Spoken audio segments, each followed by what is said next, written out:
Assalamualaikum warahmatullahi wabarakatuh. Perkenalkan, saya Irandriani dari Prodi Pendidikan Bahasa dan Sastra Indonesia semester 3, Fakultas Keguruan dan Ilmu Pendidikan. Di sini saya akan mempresentasikan tugas mata kuliah kajian puisi Indonesia dengan judul Pendekatan Ekspresif pada Puisi Hanya Satu, Berdiri Aku, Doa, dan Malam dari kumpulan puisi karya Amir Hamzah. Langsung saja, yang pertama ada latar belakang. Karya sastra merupakan hasil dari daya cipta karsa manusia, di mana mengandung nilai seni yang tinggi dalam penciptaan karya sastra. Seorang seniman atau penyair tidak menciptakannya hanya asal-asalan, melainkan membutuhkan usaha yang keras baru bisa menghasilkan sebuah karya yang bermutu. Selain itu, banyak aspek yang dipertimbangkan dalam pembuatan karya sastra, misalnya aspek keindahan, nilai guna, atau manfaat.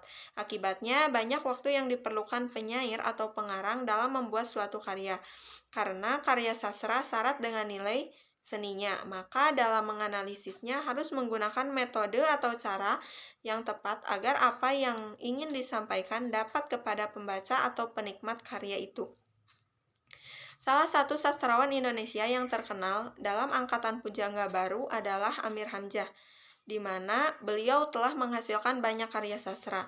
Dan di sini saya akan menganalisis 4 puisi dari karyanya Amir Hamzah dengan menggunakan pendekatan ekspresif, di mana pendekatan ekspresif ini menempatkan karya sastra sebagai curahan, ucapan, dan proyeksi pikiran juga perasaan pengarang. Yang kedua, analisis puisi dengan menggunakan pendekatan ekspresif. Pertama, ada puisi hanya satu. Dalam analisisnya terdapat penggunaan unsur bunyi-bunyi yang menciptakan suatu keindahan, di mana pada puisi ini terdapat penggunaan bunyi oleh pencitraan seorang pengarang berupa bunyi eoponi atau rima asonasi, rima rupa, dan aliterasi. Selanjutnya, pada puisi hanya satu, tidak terlepas dari gaya bahasa dan kiasan kata yang diciptakan oleh pengarang dalam puisi tersebut, di mana puisi ini menggunakan majas perbandingan, personifikasi, metafora, dan alegori. Selanjutnya, terdapat pula penggunaan pencitraan yang berupa pencitraan gerak yang dapat mendukung nuansa keindahan puisi. Misalnya, terdapat pada bait ke-1 dan kedua seperti pada ungkapan terbang hujan, ungkai badai, lari terang jatuh duduk, air naik tetap terus. Kata terbang menunjukkan suatu tindakan dalam suatu pergerakan tubuh atau benda yang bergerak melayang. Serta pada lari terbang, kata lari terbang menunjukkan esensi pergerakan dengan berlari dan terbang. Begitu juga dengan kata air naik, kata ini menunjukkan suatu aktivitas pergerakan dari bawah ke atas, dan ini menunjukkan suatu pergerakan juga. Yang kedua ada puisi Berdiri Aku. Pada puisi Berdiri Aku, pada bait pertama, penulis mengungkapkan rasa emosionalnya tentang apa yang dirasakan pada apa yang dilihatnya. Penantian dan perenungan diri terhadap apa yang dilihatnya tentang peristiwa atau kejadian di suatu pantai atau laut menjadi pengalaman yang mendorongnya untuk melakukan sesuatu. Pada bait kedua, penulis mengungkapkan hubungan antar kehidupan manusia dengan peristiwa alam. Terlihat pada baris angin pulang menyejuk bumi, menepuk teluk, mengupas emas, bahwa angin laut dapat dimanfaatkan oleh nelayan untuk membawa perahunya ke daratan dengan membawa hasil lautnya. Kemudian, sentuhan-sentuhan emosi yang ditampilkan tokoh aku dalam puisi Amir Hamzah ini sebetulnya gambaran kekalutan atau kejernihan batin pencipta karya sastranya sendiri. Kekalutan ini terlihat pada penggambaran tentang proses alam sebagai bagian dari yang mewarnai kehidupan. Pada bait ketiga, pelangi yang membenteng dari satu ujung naik ke langit dan turun dari satu ujung lainnya dengan keindahan warna-warni, yang dapat membuat lupa siapapun yang melihatnya. Yang padahal pelangi itu hanyalah sesuatu yang semu, tidak dapat disentuh namun hanya dapat dilihat saja.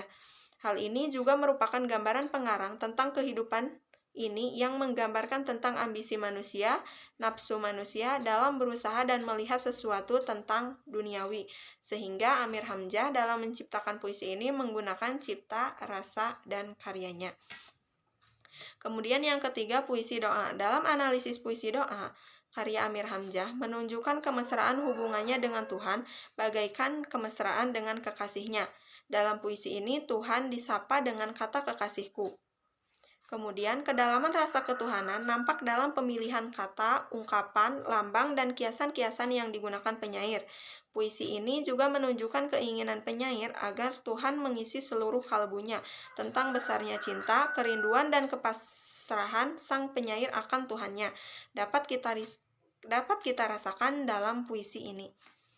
Yang keempat ada puisi malam. Dalam analisisnya, puisi ini menggambarkan betapa rindu dirinya akan kekasihnya dengan mengumpamakan kerinduannya dengan segala sesuatu yang ada di alam.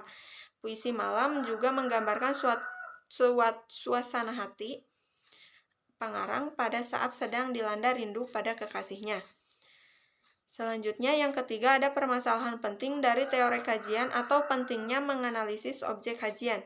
Permasalahan penting dalam puisi ini yaitu pembaca sulit memahami makna dari puisi di atas. Maka dari itu, di sini pembaca menganalisis semua puisi di atas dengan menggunakan pendekatan ekspresif. Karena pendekatan ini dalam kajian sastra ini menitik beratkan kajian pada ekspresi perasaan atau temperamen penulis.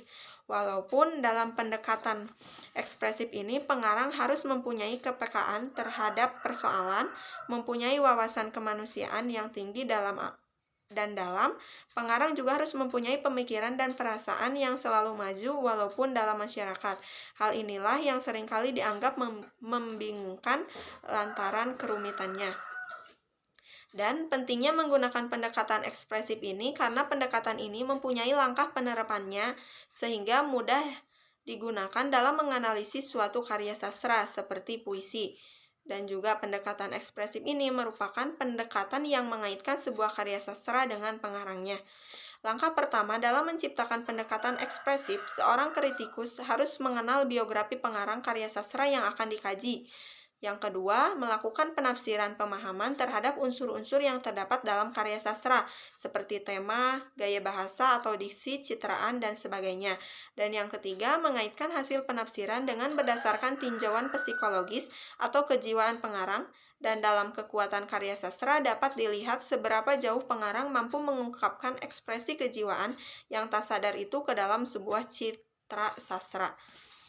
Yang keempat, ada teori kajian pendekatan ekspresif. Kritik ekspresif mendefinisikan karya sastra sebagai ekspresi atau curahan atau ucapan perasaan atau sebagai produk imajinasi penyair yang beroperasi atau bekerja dengan pikiran-pikiran, perasaan. Yang kritik itu cenderung menimbang karya sastra dengan kemulusan, kesejatian, atau kecocokan passion pribadi penyair atau keadaan pikiran, dan sering kritik ini mencari dalam karya sastra fakta-fakta tentang watak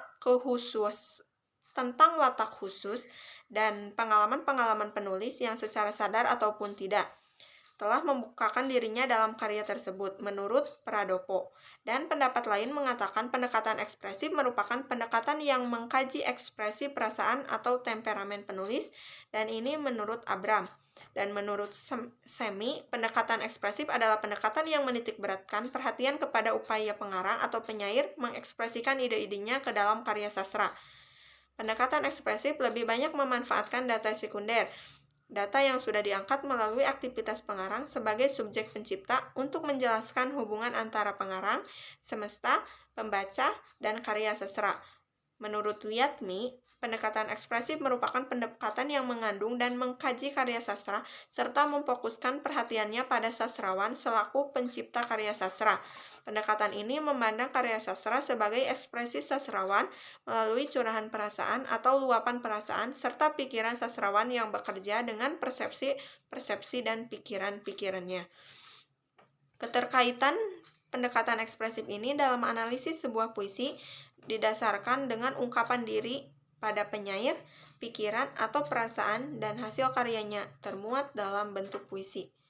Mungkin sekian presentasi dari saya, kurang lebihnya mohon maaf. Wassalamualaikum warahmatullahi wabarakatuh.